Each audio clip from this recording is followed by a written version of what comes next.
दी Halloween night. Halloween की रात वो रात होती है जिस रात को लोग अपने पड़ोसियों के घर जाते हैं और उनसे कहते हैं ट्रिक और ट्रीट।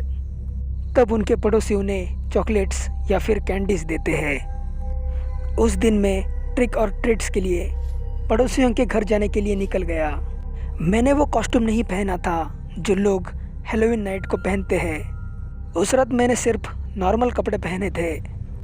अब मैं सोच ही रहा था कि किसके घर जाऊँ, तब मुझे एक घर नज़र आया।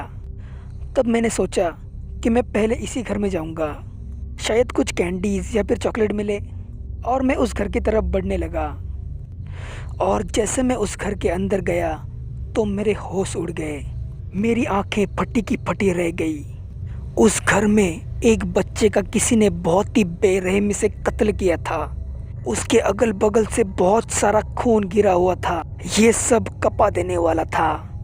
और उस घर के पूरे फर्श पे जगह जगह पे खून गिरा हुआ था। ये सब देखकर मैं बहुत ही ज़्यादा डर गया और मैं सीधा अपने घर चला आया। उस घर के बारे में बताने के लिए मैंने पुलिस को फ़ोन कर दिया और पुलिस उस लोकेशन पर पहुंच गई और पुलिस ने उस घर की पूरी तलाशी ली। पर तब वो घर पूरा साफ सुथरा था। पुलिस को उस घर में लाश तो क्या, एक कॉकरोच भी नहीं मिला। पर ऐसा कैसे हो सकता है?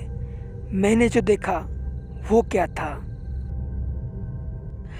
पुलिस की बातों पर मुझे पूरा यकीन था, पर उस घर के बारे में मुझे बहुत कुछ अजीब लग रहा था। एग्जैक्टली उस घर में क्या है वो मुझे देखना ही था। इसलिए मैं थोड़ी देर रिलैक्स हुआ और फ्रेश होकर फिर से एक बार उस घर की तरफ जाने के लिए निकल गया।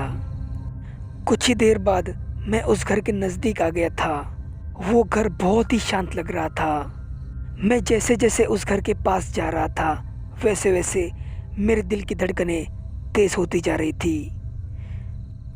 घर के और नज़दीक पहुंचने के बाद पता नहीं मेरे मन में क्या आया कि मुझे लगा कि घर के अंदर जाना ठीक नहीं है।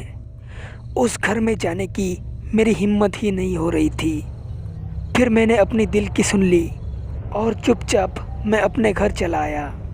और फिर मैंने फैसला किया कि उस रात के बाद मैं उस घर में कभी भी नहीं जाऊंगा।